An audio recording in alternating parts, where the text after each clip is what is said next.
Hello everyone, I'm Alfian and today we are going to solve the HackerRank challenge on the problem solving section called the viral advertising. And for this particular challenge, it says HackerRank Enterprise is adopting a new viral advertising strategy. When they launch a new product, they advertise it to exactly 5 people on social media. On the first day, half of those 5 people, for example, floor 5 divided by 2, which is using the floor method. 5 divided by 2 is equals to 2.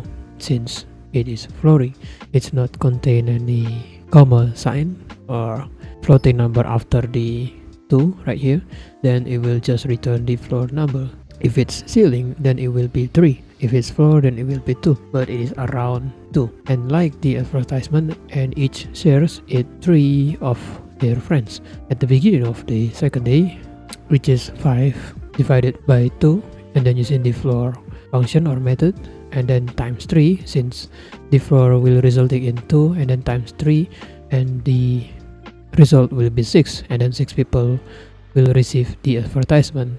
And for each day, the formula is always for the people who like or that got the advertisement, and then the result is for those who actually like the advertisement of the recipient, like the advertisement, and will share it with 3 friends on the following day, which is from day 1. And we have actual data of 2 people who like the advertisement, and then these 2 people will share it to the 3 of their friends, since 2 multiplied by 3 is equals to 6. And then as the day goes by, then the like people will multiply it by 3 every day. And then the cumulative is sum using the light added by the light on the second day, and so on and so forth. So the cumulative of 2, as we know, we got this from the light of the day 1, which is 2 people, and then on the day 2 we have 3 people, and then from the previous cumulative people, which is 2, then 2 added by 3 is equals to 5, and then it goes on and on, added by 4, and then equals to 9, and then the next day we got 6 people that actually like the advertisement, and then 6 added by 9 from the previous day, it will be counted as 15. And assuming nobody received the advertisement twice, determine how many people have liked the ad by the end of the given day, beginning with launch day as day 1.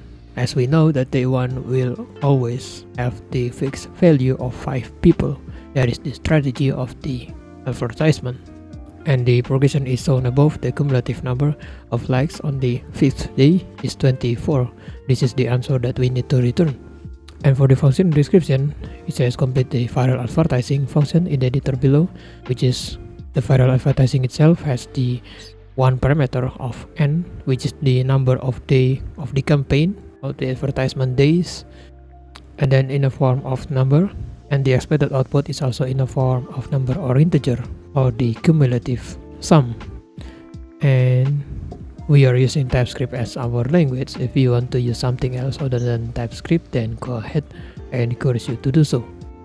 And the expected return in the form of integer or number, the cumulative people who like at that day counted from the previous days. And then this is the visualization of what the description says. Okay, so without further ado, let's solve this out. Let's say we have on the first day we have 5 people.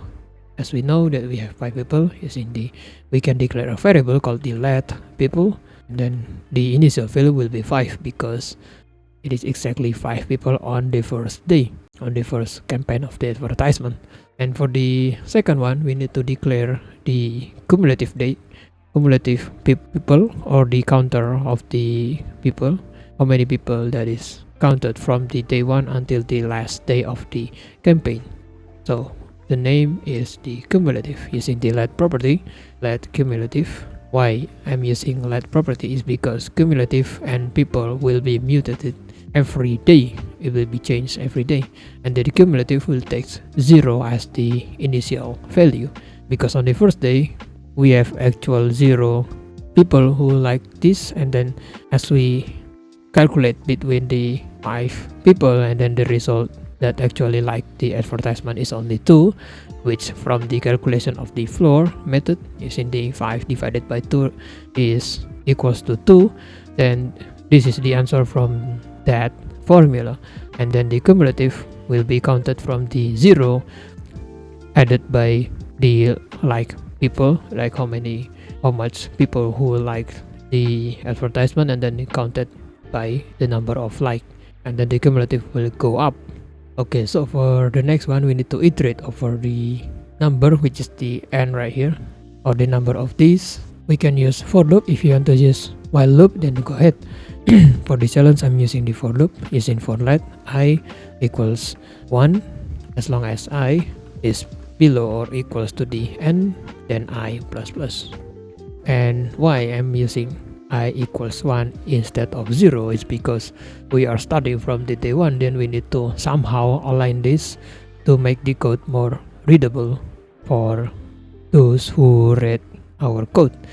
So as we iterate through the for loop, and we started from the day 1, and then the next one will be day 2 for the iteration 2, 3, 4, and then 5, and then the last day will also be counted, which is for on the last for loop, because using the equal sign right here. Then if it's already day 6, then the for loop will stop and it is no longer iterating over the for loop. And then we have the 5 people initially, and we share to 5 people, and then only 2 who like the advertisement. So in other words, we lost 3 people in the process. Since we already lost 3 people, then we can mutate the people variable using the Math.floor directly using the floor method. You can use the MDN documentation to see what the method floor is about. Floor only happens, let's say we have 5 divided by 2, which is the people itself, people variable itself, and then divided by 2. And then see, if we don't use the floor method, then the people divided by 2 will resulting in 2.5.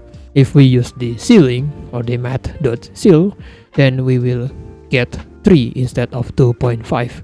Why we got 3 instead of 2.5 is because ceiling will round up the number or the floating number. No matter which floating number between 1 to 9, it will be counted.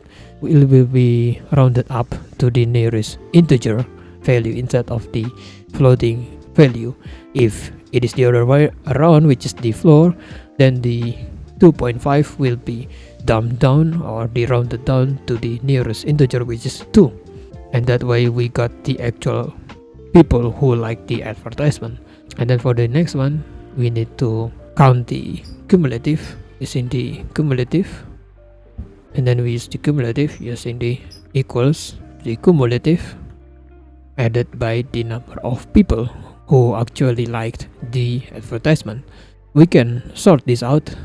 Instead of using cumulative equals to the cumulative added by the number of people using the previous value of the cumulative, then we can simply use the plus and equals sign to the people, and that way we got the actual who liked the advertisement on the first day, and then we got the cumulative, which is 2 right here, and we have 2.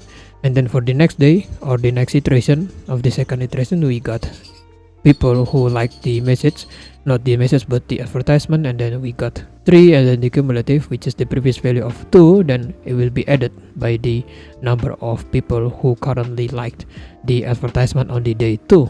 So since the cumulative is already has the value of 2, then it will be added by another 3, then we got 5 as our cumulative on the third iteration, and so on and so forth. So what about the number of shared, number of people share? And that way we can use the people equals people, since we already have 2 on the first iteration. People equals to people times 3. Why times 3 is because on the formula right here, let's say the people who actually like the advertisement spread the advertisement to another 3 people to other 3 people for the next day, and then we can use the people equals to people multiplied by 3. We can simplify this by using people. Instead of using people equals to the people times 3, then we can use the it using the asterisk and then the equal sign. And then for the next one, if the day already passed or 5 days already met the deadline, then we can return the cumulative, the number of the cumulative from the calculation of the for loop. We can simply use the return cumulative, and that's it. So let's run the code to see if it works. Okay, so let's submit this. Okay, so that's about it. I hope you understand my explanation. If you still don't understand, you can ask me in the comment section, or if you have any better solutions regarding this challenge, tell us what you think in the comment section.